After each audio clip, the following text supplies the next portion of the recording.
for all the action at the Australian Grand Prix. And we're away now in 2010. Sebastian Vettel, that's a dream start. That Red Bull's sick. Could well be a Ferrari 1-2. Fernando Alonso wins for the first time in 2010. What a start. 18 races to go. This is Formula One.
Oh, boys, wake up. Time to check. It's definitely grown. Nah, not so sure. One of these mornings, you gonna rise up singing. Any joy, David? Yes, you spread your wings and you take to the That is a lovely brew, David. Cheers. Too much milk in it for me. But till that morning, there's nothing can harm you. Not going to dry any quicker because you're looking at it. Sweet daddy and mommy standing by. I'll tell you what, Eddie, let's stop messing around. I reckon today's going to take off.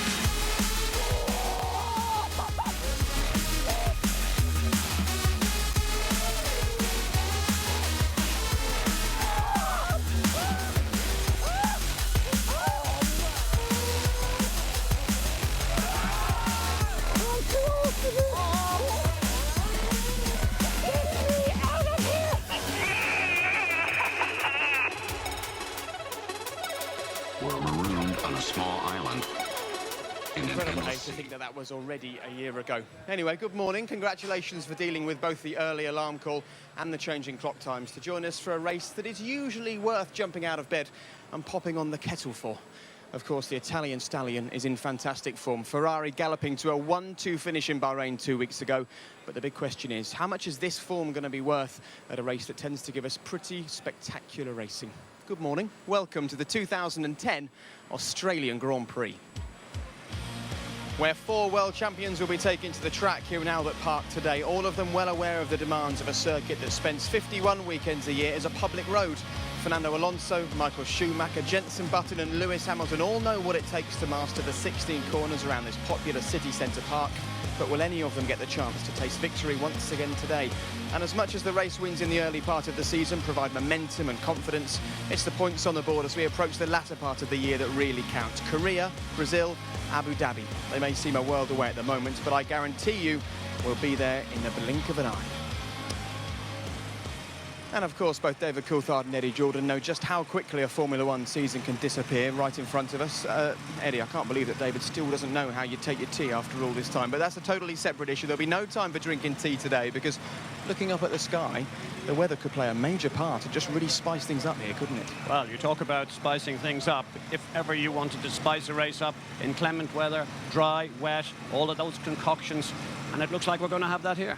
And whatever people think about the first race of the year, the drivers have got no time to sort of look back and think about that, because with 25 points now up for grabs if you win a race, very quickly some drivers are going to build big leads here this season.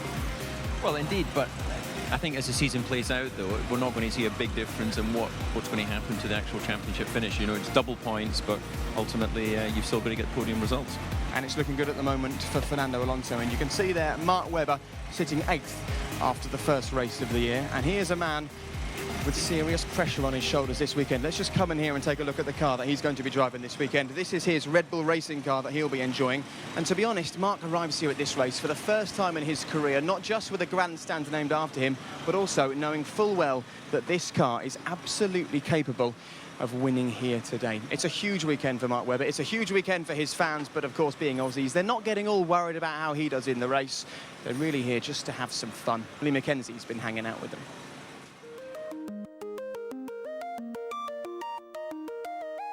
Thursday lunchtime, and very often at a racetrack we actually almost get this day to ourselves at the circuit, but not here in Australia. Already you can see the fans flocking in, and there's a real atmosphere of a summer festival.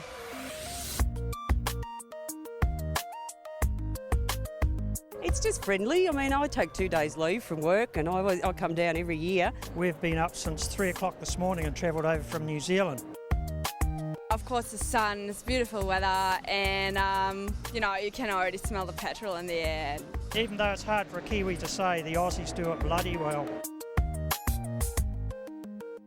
Friday morning, this is the perfect opportunity for these F1 fans to get up close and personal with their favourite drivers.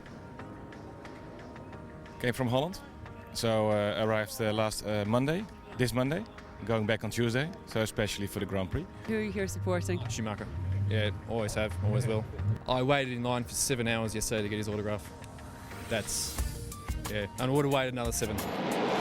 It's Saturday night, and despite the rain, this place is still bustling. Over 80,000 people came here today to be entertained. They've had air displays, there's a pop concert going on, and of course, yes, there was qualifying. Thought it was fantastic. The way the cars picked up pace at the end of the race to qualify was really impressive. It was fantastic, and we all cheered when Webber came second, so yeah, fingers crossed for tomorrow. Pretty soon the cars will be on the track, the octane in the air, there's no turning back. After 3 days of waiting, race day is upon us. Some of these fans have been here for hours, and yet there's still 7 hours to go before the red lights go out. Who do you think's going to win today? Lewis Hamilton. Like, he started the same way I am, go-karting, and yeah, I just like him. Well, everybody's got their fingers crossed for Mark Webber, don't they? But looks like it's going to be Vettel's race. I think for the Australian population, Webber would be great. Who do you think's going to win? I don't really care. Well, of course, there is big pressure on Mark Webber here this weekend. What's it like when you race at your home Grand Prix? Because I actually saw him in the paddock just before we came through here, and he was on a chair, on his own, sunglasses on, looking exhausted. He hasn't even started the race yet. Yeah, he will have been doing so much work this week. I'm sure he's been pulled from pillar to post, doing various media events. He only has this one opportunity, and of course, being so far away from Europe, they're really going to make Mark work hard. You know, he's got a grandstand named after him as well. But ultimately, he'll be focused now on concentrating on the race, and he'll be, I would imagine, visualising that run down to the first corner. Is there the Coulthard grandstand at Knockhill in Scotland yet? Does that happen? We can't afford grandstands, no. It's a nice little circuit, actually, Knockhill. Very shortly, the Australian Air Force are going to have some fun. They're going to fly an F-18 over the top of us. That's probably the part that will definitely wake you up this morning before the race gets going. But they do put on a fantastic show for the fans, and it works. They turn up here in their droves. They love it here in Melbourne. Well, they're sports fanatics. Melbourne, you've got the Melbourne Cup in horse racing. We know about the tennis, and we've got the soccer, we've got the football. And this whole city revolves, for me, around sport. And they fought very hard to get the Grand Prix. And they're magnificent at it, and they make it very welcoming for people to come here. They've got the Rod Laver Arena, the MCG for the cricket down the road as well. There's been some sneaky talk about Sydney trying to snatch this Grand Prix. Could that happen, do you think? Well, in my experience, no. We know how tough they were to nick the Grand Prix from Adelaide. I doubt if they're going to let it go too quickly or too easy. Yeah, they could do with giving us a little bit of sunshine, though. That would be nice, wouldn't it? Anyway, Mark Webber, he was hoping that in qualifying on Saturday he could be right at the sharp end, and he was. Lewis Hamilton was hoping that he could have a fantastic session, and he didn't.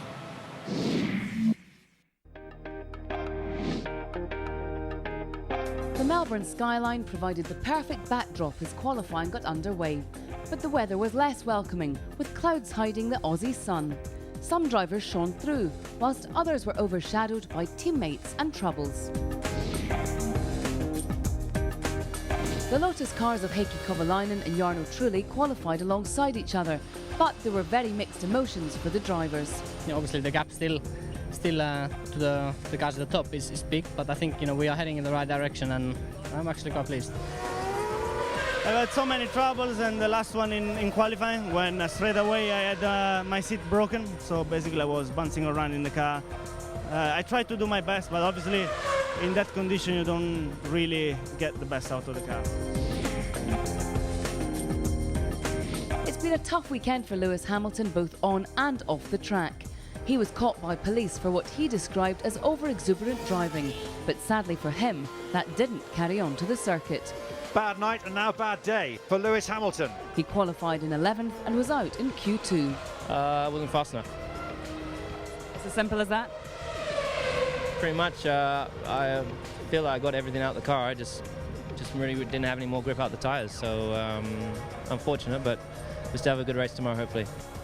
Teammate Jenson Button didn't have such problems with his car and was not only happy with his 4th position, but pleased to have out-qualified his teammate. It's great to be P4 in my second race with the team, and I'm happy with my performance over the weekend. I feel a lot more comfortable with the car here than I did at Bahrain, and hopefully we can have a good result tomorrow. The Mercedes duo cruised into Q3, but they couldn't take on the might of the Red Bulls or Ferraris. Schumacher and Rosberg could only battle between themselves. You out-qualified Michael again, does that make you smile?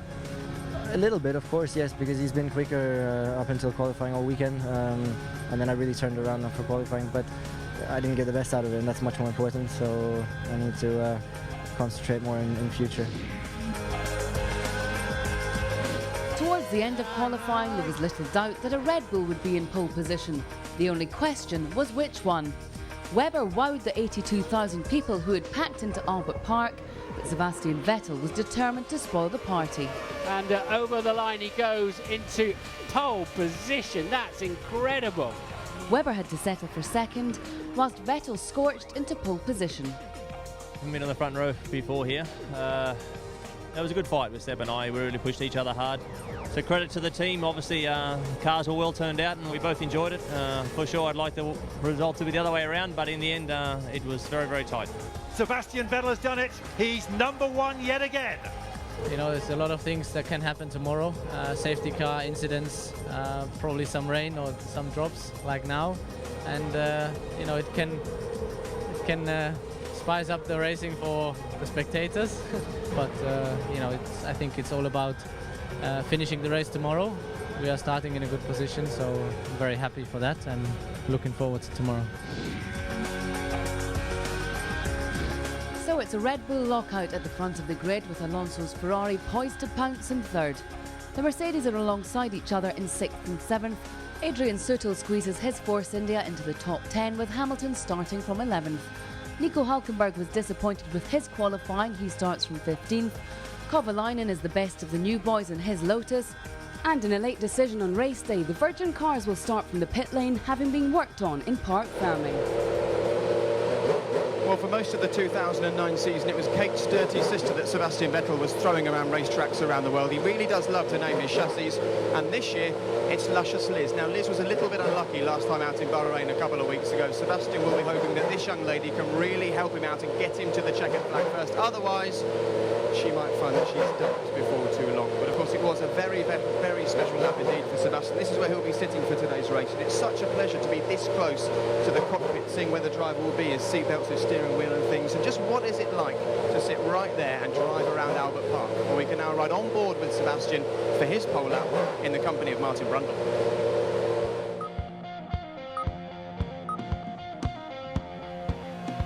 Let's take a look at Sebastian Vettel's amazing pole position on this 3.3-mile Albert Park circuit. 190 miles an hour as he approaches turn 1. He flicks it in from the extreme outside of the track, the front just hanging on through the apex, and stays in bounds on the exit of turn 2. Up to 188 miles an hour as he's trying to spot the braking point for 3. Down 5 gears to second, just 66 miles an hour.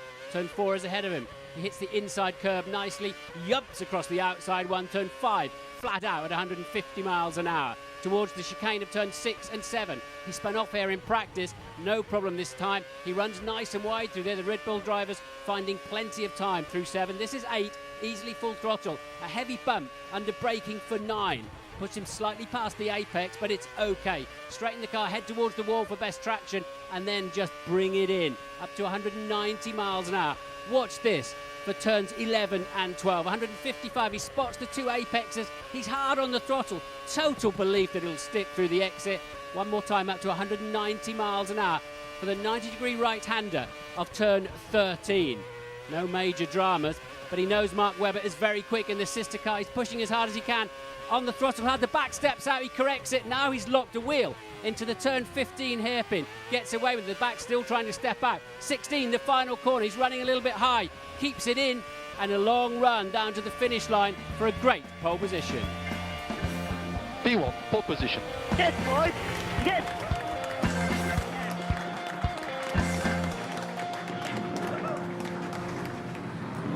What a lap, what a driver, what a big day for Sebastian Vettel.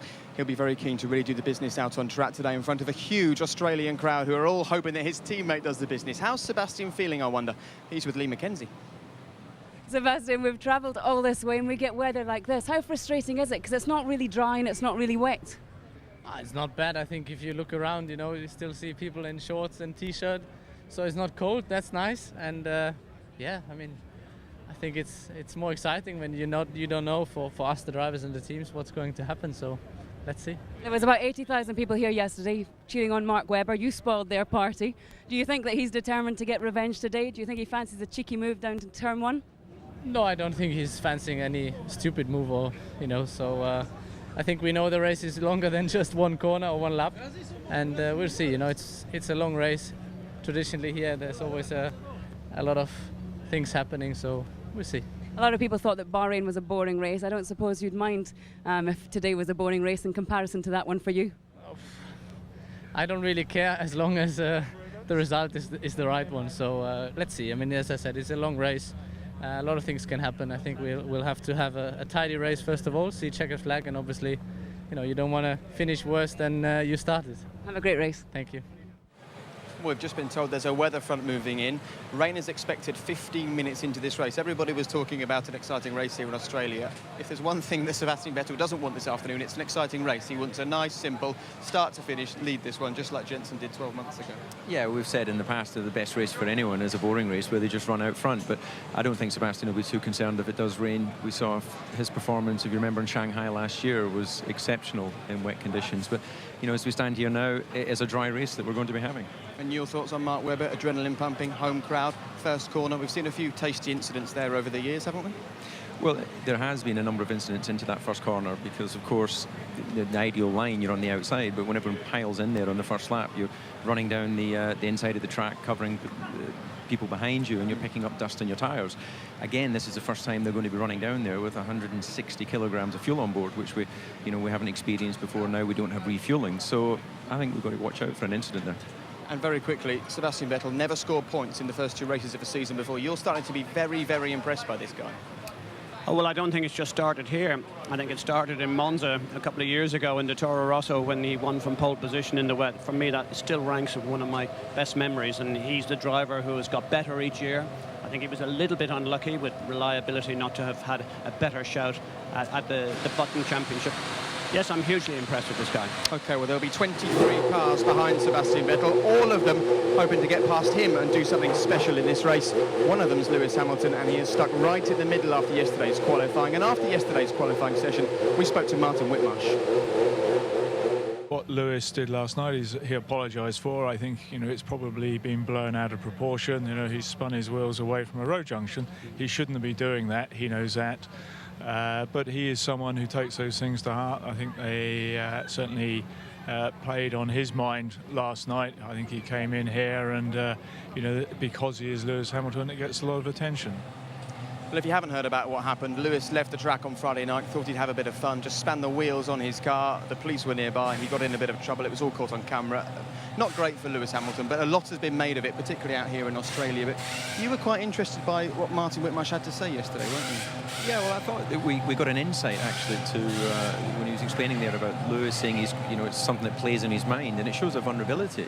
I think we tend to see them out, driving the race cars, winning Grand Prix, and you think of these very strong-minded and very assured racing drivers. But if he was up, causing him some concern overnight, then maybe that's had an effect on his qualifying. Well, there's another thing too. We must make reference to it. He called to question the age of Mark Webber and who outqualified who yesterday. I think Lewis would have been far better off saying nothing, and it's not his business as to whether somebody decides to retire or not, and it was ill-conceived comment, and I'm sure he regrets that too. You've driven at McLaren. Are they the team to put their arm around Lewis Hamilton? Yeah, they are. They're a much warmer team on the inside than they appear from the outside. And again, I think Martin was very open and honest there, explaining that he's had to spend some time with Lewis, trying to help him get over that little incident, which really is a nothing event, and it shouldn't have had any effect on his performance on track. But he has qualified significantly behind Jensen. Yeah, he starts in 11th place. Do you know the last man to manage to get victory here who didn't start inside the top 10, Eddie? I can't possibly imagine. You're going to surprise me, aren't you? I'm sure someone would love to remind us. 2003, as it was your birthday yesterday, we thought we'd give you this as a little present. Do you still sort of remember these things incredibly clearly? Do you remember these laps, these moments? I do. I remember being completely bemused as to how I could win the Grand Prix from 11th, but there was a safety car that year, and strategy-wise, we got a good call. And look at that, there's no one to be seen. It's almost like everyone else had gone home. You're that good, David. But that's an important thing, actually, for Lewis. The chances of seeing a safety car here are pretty high. We tend to see them more than once in a race here. And if Lewis just drives well, plays it safe, and is on form, he could really capitalise. Don't forget, he started 18th here last year. I still think 11th is asking a bit too much. I mean, we know Houdini here beside us. He got away with it. I don't think lightning strikes twice. What do you think, David? Well, I think that we have to keep an eye on the weather. If it's a dry race, I agree, he's not going to win from there. He's going to struggle to get serious points from there. But if we do have a little bit of a flash rain or whatever, then anything can happen. Go and have a word with him. I'm sure he'd appreciate some tips on how to do it. So while Lewis is looking a little bit uncomfortable this weekend, one man looking so in control, so calm, and amazingly so at home so quickly in McLaren is Jenson Button. I went to have a poke around his new house. Well, here we are then, the home of McLaren, the MTC. Oh man, big, isn't it? What was it like when you first walked in here? Quite surreal walking into this place, because I've never seen a factory like it. We're not allowed to film over this side, just so you know. All the new bits of the... Use your body as a shield. Lewis Hamilton keen to get his hands on one of these? Yep. 3 world titles for McLaren. I know. I said to him that I'm going to ask for the same deal, and he wasn't very happy. These are all world championship winning cars, 4 years in on the trot. No pressure. I know. No It's pressure. not though. I've done that one. Yeah. So this car for me is the most beautiful racing car I've ever seen. This was driven by Alain Prost and Ayrton Senna back in 1988. Alain, for me, I loved his precision and the way that he went racing. It seemed to me that he had so much more time to think about every situation. When you walk around it, does this feel like your long-term Formula One home? Would you? I would like to have a couple of cars on this boulevard. Really? Yeah, definitely. This is the Banque de la Ronde. You would be disappointed Loads. if that said there was no £10 notes, wouldn't you? Yeah, you would. Even the lifts are cool here. How many times have you got lost since you signed for McLaren? Well, this way's probably quicker, actually. Come on then. Let's Are go you this sure? way. Yeah. Oh, I don't know if we can go up in that, actually. And we are genuinely getting lost here. No, let's go that way. It's always One of these it's this one, but it's always difficult when you arrive somewhere new, especially in this hot place. It's very difficult to find your way. But I think I know. And hitting the ground running is a big deal. Carry on. Pull, not push. Yeah. So this is the entrance to the wind tunnel. This is a car from a couple of years ago. This is a championship-winning car, 60% size of the actual race car we make. So it goes in the wind tunnel. They do all the little tweaks to it, and then we obviously make the real car in 100%. I love all the noises, the hitters and things. That is the noise of a Formula One car being born for the 2010 season. Yeah. So how long did it take to work your way around here? It's the light switch, mate. That is not the switch for the lift. That is the switch for the light. Has it gone off? Sorry. I mean, it is important though to come and spend time here and see the guys. And I spend quite a bit of time here, actually. You know, most of the time I'm here, I'm in the simulator room with the engineers. But yeah, you got to get around the factory because those guys are working night and day. How important is the time in the sim? It is important because testing is so limited, and during the season, it's impossible to test new parts. Let me get this straight. They'll design a car for you. They'll say, right, now in the simulator we've got the new front wing. Yeah. And it will give you a genuine feeling in the simulator of how that front wing will perform in Abu Dhabi or in Singapore. Yeah. Really? And what about the cameras? They're not allowed in. Really? No. I'm sorry. Sure, let's have a little look ourselves. We'll be back in 1 moment. Don't go anywhere. Right. That is the most incredible thing I've ever seen. It's cool, isn't it? Yeah. So it moves. The girls in bikinis aren't normally here. It's home for me in here. Yeah, it's great, isn't it? Yeah. Not worth you going in there. Not much to see. Right, what's through here? Well, there's lots of offices here, but the main one, the exciting one, is in here, which is mission control. Now, could we get a little sign made up saying Eddie Jordan's mission control? Is he a big fan? No, he's quite the opposite of being a big fan. I'm hoping that I'll never see this room in action. It's bad news if you do. Because that means I'm not racing. Yeah. Perhaps I could get some little work experience in here, and I could be. Yeah, you could have your Great uses. work, Jensen. P1, Jensen. Lewis Hamilton, where are you now? Right, let's go and meet the boss. Come on. Hi, man. You all right? Yeah. Very good, thank you. You've got a very relaxed-looking boss, haven't you? I was just thinking, going back 12 months. Something's obviously good. 12 months ago. 12 months ago, sitting in this very chair, what were your emotions like at the start of that season? I had to change the table. I was chewing the side of the table 12 months ago. Are you not going to the simulator?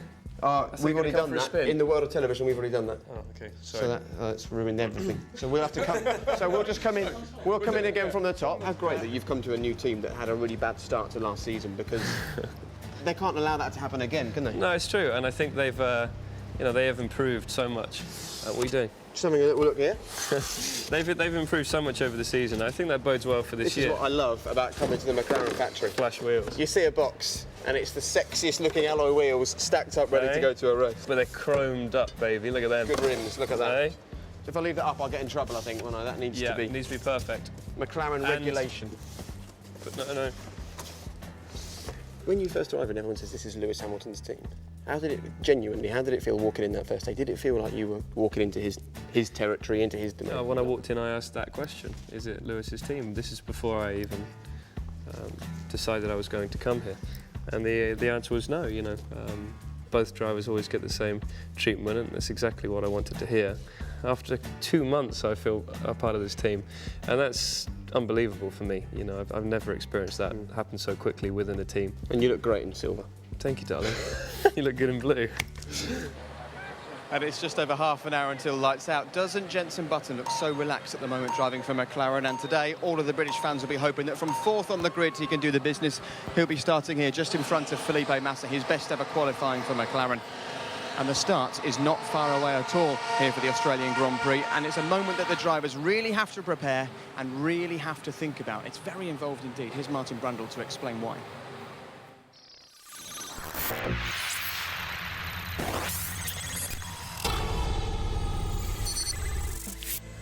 Starts are absolutely critical, of course, and the drivers have to manage that process entirely by themselves. A lot of preparation goes into ensuring a clean getaway. Work begins early in the weekend with numerous practice starts at the end of the pit lane. The second phase is another start off the dummy grid for the formation lap. This fine-tunes the calibrations and establishes the level of grip on the grid. As the drivers approach the start line, it gets very complicated. First, they must press a button on the steering wheel to find the bite point of the clutch. They must do exactly the right number of burnouts for the correct rear tyre temperatures on the grid. Then they will flick another switch for the start map. That must be in place for the whole of the first lap. It makes it easier to find the right revs for the start itself. As the 5 lights begin to come on, they will pull both clutch paddles and select first gear. Often the car jumps a little bit at that point. They will then half release one paddle to find that clutch bite point, and as the 5 lights go off, they release the left-hand paddle and the car takes off. feeding in the second clutch paddle as they gain momentum. Changing gear at exactly the right time is important, otherwise you'll waste engine power or you'll hit the rev limiter. Starts are very important. And it'll be important for 24 cars very shortly indeed. Right, just to let you know that you can see the race in full in a variety of ways here on the BBC. The F1 website has the race live along with an awful lot more. If you want to press the red button, then you can do so for additional data feeds and alternative commentary on today's race. And if you miss a trick, then the BBC iPlayer will have all the action for the next 7 days. And we won't miss a trick either, because we have got the F1 forum straight after the race here. All you have to do is press the red button. We won't be going anywhere. We'll digest everything that's happened. Martin Brundle will come and join us. We'll be joined hopefully by various drivers and team bosses as well. And we really want your input. f1@bbc.co.uk is the email address. And this is where Lewis Hamilton will be starting 11th on the grid. Pretty rare for him, isn't it? Just behind Robert Kubica. But it's not just about the start in Formula One. It's about having the perfect race, not just here on the racetrack, but also in the pit lane as well. Now, the pit lane this weekend is limited to just 60 kilometres an hour. So every second spent in there is a second lost from here on the track. It's a big moment, not just for the drivers, but also the teams. They've got to deal with pit stops quicker than they have done for a long time. Here's why. The last race in Bahrain gave us our first view of the new tyre-only pit stops, and while they were quick, they were some way off being the 3-second flurries that we'd been promised. It takes a bit of time to settle down everything. In the race, everything is a lot more nervous and a lot more different in a way from a mental point, for a stressing point of view for the team, for the driver. Everything is different, and now was just the first race we did in Bahrain. I think in a few races we are going to see some kind of pit stop time like that. As it turned out, the prize for the fastest pit stop went to Red Bull, whose stop for Sebastian Vettel was timed at 4 seconds. Red Bull believe they have special techniques that give them the edge over the other teams. First, there's an extra mechanic holding the airbox, steadying the car. Then, after the old wheel comes off, the mechanics hook on the new one, curling it round the hub. And third, the lollipop man and the front jackman's movements are synchronised. The lollipop goes up as the jackman moves away. Let's compare that to Ferrari's stop in Bahrain. There's no one stabilising the car. The front wheel mechanic puts the tyre on square, not curled, and the lollipop man loses time while he waits for the front and rear jacks to clear. We've put a lot more science into it this year, if you like, than we've done previously. We spent a great deal of effort on fitness programs for the guys, analysing who's perhaps best suited to what role, and trying to put them together and achieve some consistency. The drivers are also conscious that they have to play their part. The driver needs to park exactly in the right position for the mechanics not having to move, and then, you know, pit stop will get better and better. So I think the parking, the entrance into the spot is very important, and down to the driver to do it correctly in order then for the mechanics to work quickly. No matter how quick your mechanics are, you can still lose time by having to hold a driver in the pits. Rosberg lost a place in Bahrain because Webber and Button were coming down the pit lane. Indeed, if any car enters a 55-metre zone behind your pit box, the lollipop man cannot release until a big enough gap appears in that traffic, which in Melbourne's tight pit lane could easily lose a driver a position, especially when everyone pits at once under a safety car. So how will the lollipop man judge when to release the car? It's a very good question, one that I probably don't have the answer to at the moment, because there's such a volume of traffic and people pulling into pit boxes. It's probably not as fast. It's a lot of action, but it's probably not as fast as it would be normally. And then you're literally down to the feel of the guy working the lollipop. We have to try to don't stop in the same time as the previous team or the team after us, because if not, it will be a complete chaos. Well, here we are on the grid. Let's have a quick mention about Lewis Hamilton and how he approaches things from the start here. What's the plan going to be for him off the start, right in the middle of the pack going down to turn one? Yeah, but he'll be happy he's on the left side of the grid, which is a clean side as you run down to turn one. And he'll be focusing on trying to get everything synchronised, get away well, and then, of course, pick his spot as he runs down to the braking area of turn one. So he'll definitely be looking to try and gain places. I think when you're in a position like 11th, the key aspect of that is you've got to get around the first corner. No point trying to be doing heroics there. Don't even think about trying to pass a load of cars. Yeah, but he knows he's got to score good points from that position. That was a bad qualifying. He has to go for it, because otherwise he's going to run round in traffic and find it very difficult to move up. My opinion is slightly different here because the weather. I think we're going to have an intermittent race with rain affected, etc. And he has to be sure he's on the track to pick up what he can. And big heroics and madness at the first corner is not going to do anyone any good, particularly him. OK, well, there might be a few moments for the stewards to think about today, because we do tend to have some tasty moments here. It was Alan Prost in the first race of the year, not too much for him to think about. We've got Tom Christensen here this week, 8 times Le Mans winner. It's a big responsibility for these former drivers to be getting involved in being stewards at races now, Eddie. Do you think it's a good idea? I think it's an outstanding idea. It should have happened in the past, but at least it's happened now, and it's a legacy that Max wanted to put in place. Tom Christensen is a huge star in his own right, and he's in absolutely perfect position, because there's very few incidents that he hasn't been through in his racing career, and he'll be brilliant, absolutely. We've just seen Nico Rosberg being pushed past us, going down to his grid position. A grid position that, once again, is ahead of Michael Schumacher. It's quite nice, isn't it, watching this little dynamic unfold between the two Mercedes drivers. That's probably the most interesting one at the moment, isn't it? Yeah, and I thought it was very telling yesterday that Nico was saying, I wasn't really happy with my lap. You know, he's just sending a message there to Michael. I'm in front of you, but I could have been even further in front of you if I'd aced a lap. So, you know, all these little psychological games go on. I think he better relish these purple patches while he can, because I think there's a steely Michael Schumacher beginning to emerge. We've seen it, in my opinion. He's much closer, and it bodes brilliantly for the season. And he's getting his act together, absolutely, for sure. And another man who's going to be getting his act together on the grid very shortly, Martin Brundle. Martin, will there be any drivers for you to talk to? Because this kind of boycott of the grid is still going on, isn't it? I know, they're not staying on the grid, we think, because they're not allowed to have their babysitters here with them, but I'm going to take my wingman, Coulthard, here with me down the grid. Well, he's a professional driver again now. So. All over again. Just give us the news. Go on. Well, I'm looking to race in the DTM this year, but I haven't actually signed a contract, so let's hope we can get the paperwork sorted out. Well, we've announced it now, so it has to happen. You have to crack on. Are you ready to go to your grid walk now, or do you want a bit longer? Let's have a wander around, shall we? OK. Let's see you soon. Take it. Mind your back, Andy. Good luck, DC. Good luck. They push the cars. Michael Schumacher coming through here now. A few years ago, they stopped the cars driving down here and running over people. So easy to have a broken leg. And now the mechanics stop the car and push it all the way down the grid. Look, here's we've got pole sitter Sebastian Vettel coasting through here. Niki Lauda used to do that. He used to arrive on the grid, switch the engine off, and like the silent ghost coming through, running everybody over. Did you see his eyes there? They're like eyes like saucers or something. No, he was completely relaxed look in his eye. It looks like he's going for a Sunday drive. You wouldn't think he's got a Grand Prix lined up, but I guess when you're in pole position, you're going to feel pretty relaxed. I think we might have the perfect storm here this afternoon in many respects, and how difficult it's going to be for the teams. If you have an early safety car or rain, it's going to mix it up, isn't it? When are the teams going to pit stop? We've had 10 safety cars in the last 3 Grand Prix here, which I think tells you how and especially with some of these cars at the back of the grid, we've seen unreliability, haven't we? Well, absolutely, and you know what we're seeing here as we stand at the back of the grid amongst the Hispania racing cars here. These guys have not, they haven't run down to this very difficult turn 1. In many ways, Bahrain was a quite straightforward start to the Grand Prix, but this is a much trickier place. We've got the camber here, Martin, as you run into turn 1 as well. So I think that's one of the reasons why we've seen so many safety cars over the years here.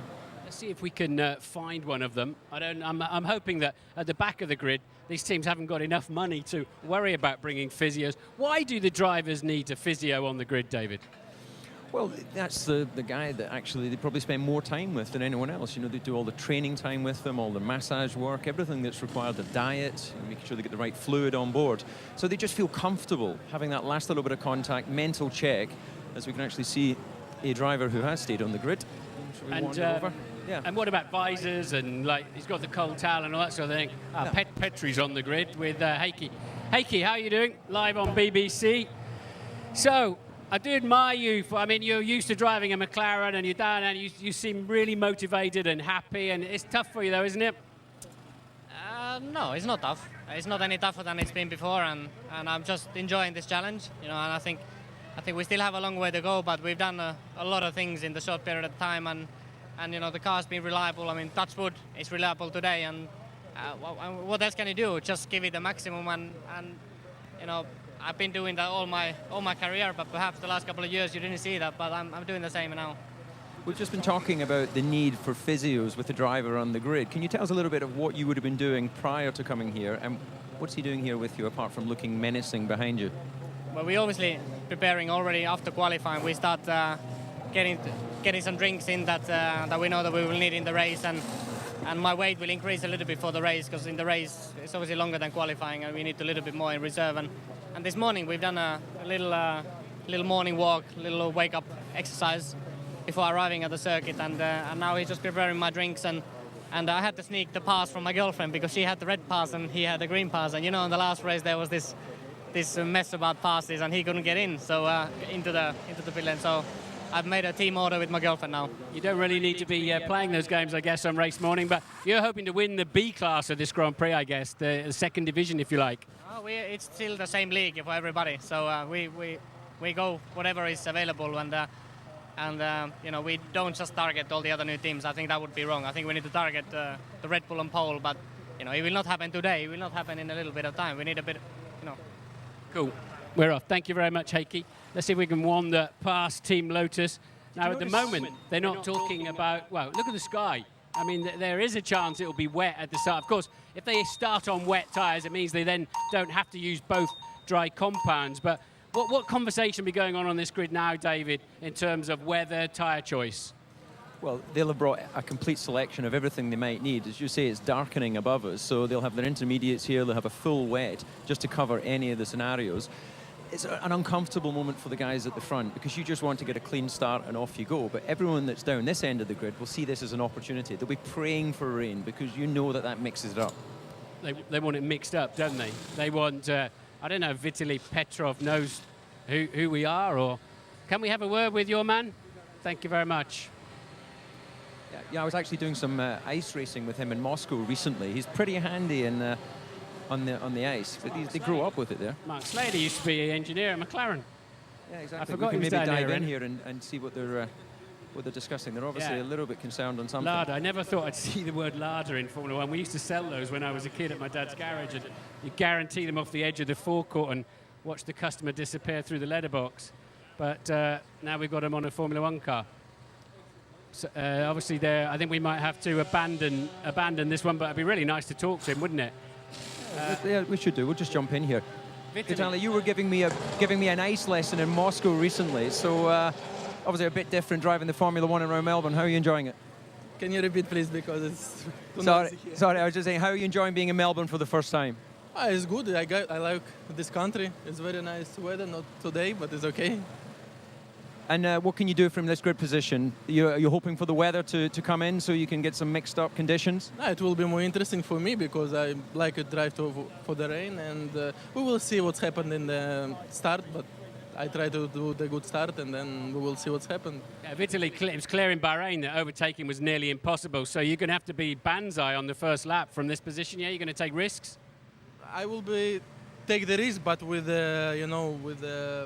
not to have a damage or crash the car. So I try my best, and I try to save the tires, and then we will see how the guys will be in front of me, and then I try to overtake. Of course, I know it's very difficult in this track, but it's for everybody the same. What I can do, I just must to drive my car. And briefly, what weather forecast do your team have? Of course, I want to a little bit rain because it will be more interesting to race and people will be more fun to look. But I think it will be not rain, but I will be wait rain. Okay, good to see you. Let's wander along. I thought we might have a better chance of finding some drivers at this poorer, happier end of the grid. I have to say, they're all a bit intense and serious up there. Kobayashi over there talking to his engineer. Now, David, we've heard a lot about traffic, haven't we, and drivers not seeing cars coming up. Michael Schumacher found the need to go and talk to Fernando Alonso after qualifying. Let's just look at these mirrors here, these outboard mirrors. Now, you've raced these cars with these things. I think they're absolutely ridiculous. The drivers have to turn their heads to look and see what's behind them. Yeah, I didn't like having the mirrors out in that position. They're put there for aero purposes, but normally the preferred position for the driver would be in here, right on the side of the chassis. Literally where you can get your hand on it, and if you need to adjust it. You actually look in it. Yeah, you get a really weird perspective when you look in the mirror from this wide position. So, there's actually quite a big blind spot that comes from having that wide position. But anyway, until they put it in the regulations, they'll stay there, I guess. The grippy side of the grid, of course, on the left-hand side. If it's dry, I want to go and have a word with. That's Hulkenberg's Williams we were looking at, and we'll see if we can catch up. He's having a last-minute snack. You okay for a chat, Nico? Did you not have enough lunch? No, I had, but I like those. You feel the few drops of rain there. You must be seeing that as an opportunity. What's your strategy? Well, I think it's an opportunity for everybody to gain or maybe to lose. I think it's quite tough out here in the rain. but I just take it as it comes. Your second start in Grand Prix racing, and it's going to be a very challenging race, isn't it? Varying conditions. You must be pretty nervous. Well, yeah, just like in Bahrain, you know. Once you get into your rhythm, shortly before the race, you just start to focus and have to leave everything else behind you. What experience have you got to draw on? I mean, I guess you just think of it as another GP2 race or whatever. Yeah, you don't necessarily get scared the fact it's F1. Not really, not scared at all. If anything, I'm looking forward. You know, finally F1, doing an F1 race is great. So I'm looking forward to it. I'm happy to be here. Good stuff. Thanks for the time. Apparently there's a problem with the Lotus towards the back of the grid. I thought we were going to be able to say that for the first time since October 1995, we have 24 cars on the grid. But we haven't. We've only got 22 because the Virgin Racing are starting from the pit lane, which is a great shame. Beginning well, we might to rain not have all now. the cars, but we've definitely got the rain. You can see it on your shirt there. So this completely changes the perspective. This is the worst nightmare for drivers and engineers, Martin, because having this rain come in so close to the start of the race, it's not wet enough to put intermediates on. You're forced to have to start on slicks unless it really comes down heavily. So we're going to start to see a lot of activity now. We are indeed, but of course with, say, 150, 160 kilograms of fuel on board, the intermediates are not going to last that long, are they, if they have a sort of a semi-wet track? No, they're going to burn up very quickly. So we're going into new territory here in Formula One. Obviously, you know, heavy cars running down to the first corner, spits of rain, and there'll be, as I say, a lot of nervous drivers and engineers. I think we're in for a bit of a thriller this afternoon. Stay tuned for this one, because who knows, it's going to be such a lottery as to when they come in the pit and change their tyres. Over to you, Jake. Thanks, boys. A nice walk indeed. And let's actually just do one of our own if we come round here. I mentioned how much pressure there is on Mark Webber at the moment, and here he is making his way into the garage. He's just been standing there for the last sort of 10 or 15 minutes doing some stretches, just keeping out of the way of everybody else. And I think that's an important thing at your home race, when the best you've ever managed is 5th and you're starting in 2nd, just to come out here until our camera got in his way. I think he did a runner, didn't he? And rightly so. If he had done an interview with us, I'd have shot him, because it was totally inappropriate. We probably shouldn't have even asked him. This is a huge, huge race for him. And I'm just wondering what the team tactics are. I would say he was getting just a reminder of exactly what is going to happen or should happen from a team's point of view. Perhaps the shirt put him off. We hope not. But I'm well imagined. The two Red Bull cars in the front row, with this weather and it drops of rain, for sure he'd been told, don't try and pass Sebastian. Make sure we block off the front row, give nobody an opportunity to jump us, and we can then fight out the race between you and Sebastian, but make sure we look after the team first. No driver is ever as big as the team, and that's the kind of message I'm sure he's getting. We can see the rain falling down, everybody popping on their cagoules. I mean, we talk about this a lot when it starts to rain, but it's important. It's a sort of Jordan-esque kind of moment, and for the teams and the drivers that Martin and David have just been chatting to, this is a huge opportunity for them. I hope you weren't suggesting that only weather like this we could ever have won. So you think we didn't win under just causes? No, what you mean is absolutely right. It gives a smaller team, or a team who's prepared to take a big, big risk, a much better opportunity. It opens the window for them, and by and large, the top 3 or 4 teams will try to be more cautious, safety first, get the car home, whereas anyone just outside the top 10, this is perfect for Hamilton. Perfect. He couldn't have called it better. It gives him that big window of opportunity. David said that he couldn't have won from there if it was dry. Things change. Don't they? Exactly. I mean, this does open up opportunities for the guys you've spoken to and for someone like Lewis Hamilton. And we've seen in the past his skills in the rain. I'm so excited. This is fantastic. We are after the first race in Bahrain, where, you know, we were left a little bit cold with a fairly processional race. This, you know, unfortunately it stopped raining now, but we've got sort of intermittent drops of rain here. This is going to throw this race wide open, and not necessarily the quickest car from qualifying will be the quickest car in the changeable conditions. So this is going to be quite interesting, I think. And having full-on rain is one thing, but having this sort of intermittent rain, not knowing if it's going to be wet or going to be dry, this is where people that really know about their Formula One come to the fore in this sport. Well, it'll favour the likes of Michael Schumacher. The first thing he'd be doing is keeping away from the curbs, particularly the curbs that have been painted. Paint is a very important aspect. That's where you're going to get the spinning. And a lot of white lines here. Remember this park here, you have you know, cars driving around in normal conditions. So there's a lot of white lines which they paint over with this sort of black tar. So that's going to make it quite difficult. OK, well, the rain is really starting to come down quite hard at the moment, and you can see there the Virgin cars preparing themselves in the pit lane, and that's the perfect place to go, actually, because Ted Kravitz is there with some news on the fact that it's been a very tough weekend indeed for Virgin, not just on the track, but with news off it as well, Ted. It has, Jake, and we'll get to the Virgin situation in a moment. It is properly chucking it down now. I think if you can see on the FIA radar, those large splodges of blue, they are rain that is coming up from Port Phillip Bay, which is just beside us, about a mile or so away from Albert Park. It's just all coming up and it's moving over the circuit. So at the moment, if you can have a look at the track, that's still slick weather tyres.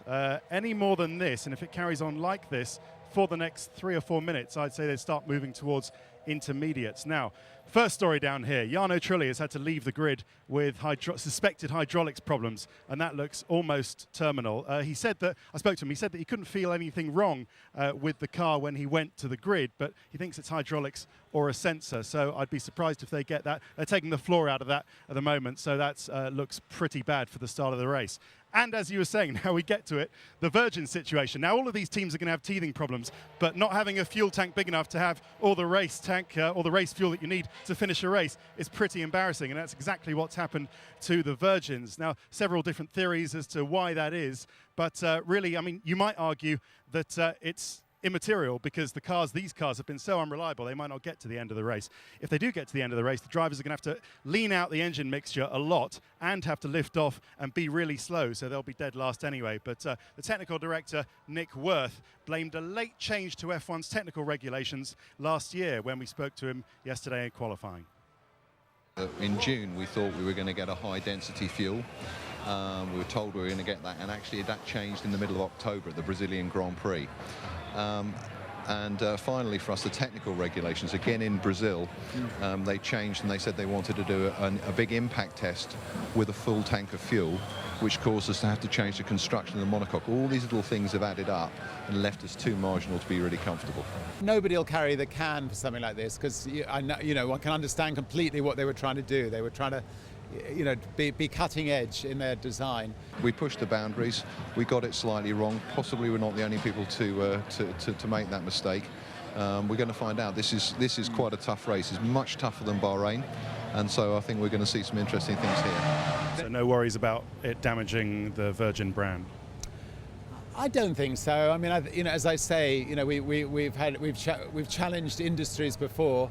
And we've had our teething problems in industries before, and ultimately, we've always overcome, and we plan to do the same with Formula One. And they'll be hoping to do that this weekend. Now, it's raining here in Melbourne, not what we expected for the Australian Grand Prix, but I'm sure some lucky people are on board this plane, going somewhere an awful lot warmer than us. This is an A380, which we've been told, we believe, is full of passengers on its way to Los Angeles. I'm sure the sun is shining there, but once again, a great example of the kind of thing that goes on here in Australia. Everybody getting very excited. Race time is approaching, and you can see just how cloudy it is up there at the moment. How hard is this circuit to race round when it's wet? Because let's remind people, this is not a permanent racing circuit. Yeah, it's very much like Monaco. It's used by cars and traffic outside of the Grand Prix weekend. And as I mentioned before, you've got these white lines everywhere.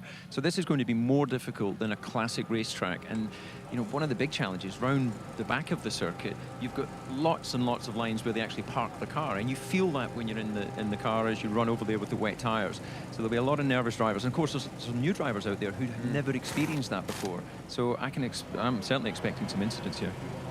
Well, yes, and I mean we don't want anyone to have an accident, but this is the ingredient that you're looking for excitement, no doubt about it. What would your call be right now? I mean, we just saw Sebastian Vettel on pole. There's Fernando Alonso. These guys are preparing for a big race. What would your call be if you was to the team boss with this amount of rain? Is this wet enough for intermediate tyres? Well, I think it's getting very close to that. And if you have a young team, and if you've got somebody like Virgin, they're actually in a perfect position because they can change their tyres. They're starting from the pit lane. Everything is in their favour. They've called this particularly right. I'm not sure they were aware that it was going to rain like this, but for once, Nick, who has been embarrassed yesterday, this is a good call for him. Yeah, this is definitely getting into intermediate conditions. The slick tyre is used to operating and generating its grip when it's running at close to 100 degrees. these sort of conditions now, even if there's not standing water, you're just going to lose surface temperature very quickly. And we think we know who the fast cars are, but we haven't seen these cars running in the rain. How much of a difference could that make to performance? Well, unusually this winter, they had 15 days of testing available, and they did a lot of wet running. So the teams will be reasonably confident, and they've got a balance. Michael, another 15 minutes of rain, similar intensity to this. So unless I tell you, it will be intense. OK, so 15 minutes of rain, Michael Schumacher is being told. The big question is there going to be so much rain that this becomes a wet race? We'll find out very shortly. Formula One was quite drab in the desert 2 weeks ago. It's time for the sport to perform in the park. It's the Australian Grand Prix in the company of Martin Brundle and Jonathan Ledgard.